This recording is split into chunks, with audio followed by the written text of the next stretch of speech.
এখানে বিচার এবং সংস্কারের কার্যক্রম অত্যন্ত গুরুত্বপূর্ণ নির্বাচনটা সুষ্ঠু হওয়ার জন্য, গ্রহণযোগ্য হওয়ার জন্য। কারণ এখানে বা যদি আওয়ামী লীগের বিচার না হয় তাহলে এখানে খুবই আশঙ্কাজনক একটা পরিস্থিতি তৈরি হবে নির্বাচনের পূর্ব মুহূর্তে। এবং সেই সাথে সংস্কার যদি না হয় তাহলে পুরো নির্বাচন প্রশ্নবিদ্ধ হওয়ার একটা সুযোগ থেকে যায়। কারণ এখন যে বিদ্যমান যে নির্বাচন ব্যবস্থা আছে তার সাথে যতগুলো প্রতিষ্ঠান জড়িত সব কয়টা প্রতিষ্ঠান স্বৈরতান্ত্রিক প্রতিষ্ঠান এবং তার পুরো কাঠামো পরিবর্তন হওয়ার আগ পর্যন্ত আসলে সম্ভাবনা থেকে যায় নির্বাচনী স্বৈরতন্ত্র আবার ফেরত আসার। তো আমরা এজন্য একটা গ্রহণযোগ্য নির্বাচনের জন্য মৌলিক কিছু সংস্কার কথা বলেছি এবং আমরা সেই সাথে আওয়ামী লীগের বিচার আহ গ্রহণযোগ্য এবং দৃশ্যমান হওয়ার কথা বলেছি। এই দুটো জায়গা যদি একটা মিনিমাম পর্যায়ে পলিটিক্যাল কনসেনসাস এর ভিত্তিতে একটা মিনিমাম পর্যায়ে আসে তাহলে আমরা নির্বাচনের দিকে আগাতে পারবো বলে মনে করছি। দেখুন আমরা যেই জায়গা থেকে এই আওয়াজ শুনছি বরঞ্চ ওই জায়গা থেকে আরো একটা আওয়াজ শুনছি যে আমরা কোনো ধরনের সংস্কার মেনে নিব না, এই সরকারের করা কোনো সংস্কার মেনে নিব না।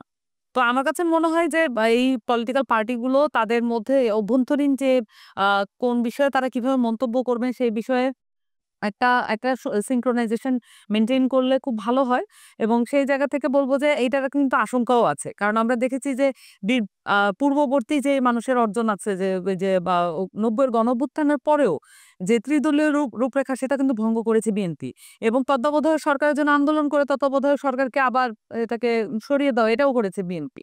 তো বারবার এই যে এই পূর্ববর্তী হিস্ট্রিটা আসলে আমরা টানতে চাই না কিন্তু বারবার চলে আসে এই কারণে যে আমাদের যে জাতিগত অভিজ্ঞতা আছে যে এই পলিটিক্যাল পার্টিগুলো দলীয় স্বার্থটাই আগে দেখে এবং মানুষের যে অর্জন সেটাকে রক্ষা করতে খুব বেশি উদ্গ্রীব হয় না।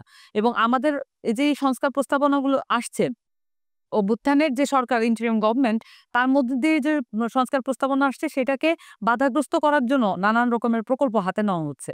কিন্তু আমরা বরঞ্চ মনে করি যে এই সরকারটা সবার যদি ঐক্যমত্য পায় তাহলে এই সরকারটা আরো ভালো করে কাজ করতে পারবে এবং পলিটিক্যাল কনসেনসাস এর জন্য সকল পার্টিরই সেই দায়টা আছে। এখানে আমরা অনেকদিন ধরে বেশ কিছুদিন ধরেই লক্ষ্য করছি যে বিএনপির যত নেতারা আছেন সকলের বক্তব্য অনুযায়ী যে এই পুরো গভর্নমেন্টটাকে তারা একটা মানে তত্ত্বাবধায়ক সরকার হিসেবে তারা দেখছেন।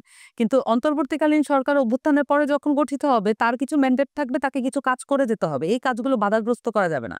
কিন্তু বরঞ্চ আমরা দেখছি যে যতগুলো জনগুরুত্বপূর্ণ ব্যাপার ছিল যেমন প্রেসিডেন্ট ইস্যু, যেমন হচ্ছে প্রোক্লেমেশন, সবকিছুতে বাধাগ্রস্ত করা হচ্ছে।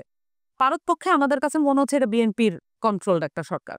তো বরঞ্চ আমরা মনে করি যে এটার মান প্রশাসন শুধু না এবং সব ক্ষেত্রেই তাদের দৌরত্বটাই বেশি এবং তাদের যে চাওয়া সেগুলোই পূরণ করতে এই সরকার বেশি সচেষ্ট। বরঞ্চ আমরা দেখতে চাই যে এই ইন্টারিম গভর্নমেন্ট পিপলের যে এক্সপেকটেশন, সাধারণ জনগণের এক্সপেকটেশন সেগুলো পূরণ করতে বেশি সচেষ্ট হবে। কারণ পিপল তার কাছে তাকে সেই ম্যান্ডেটটা দিয়েছে। শুধুমাত্র বিএনপি তাকে ম্যান্ডেট দিয়েছে ব্যাপারটা এরকম না। এটা এই সরকার সবার সরকার, সকলকে মিলে তাকে কাজ করতে পারতে হবে।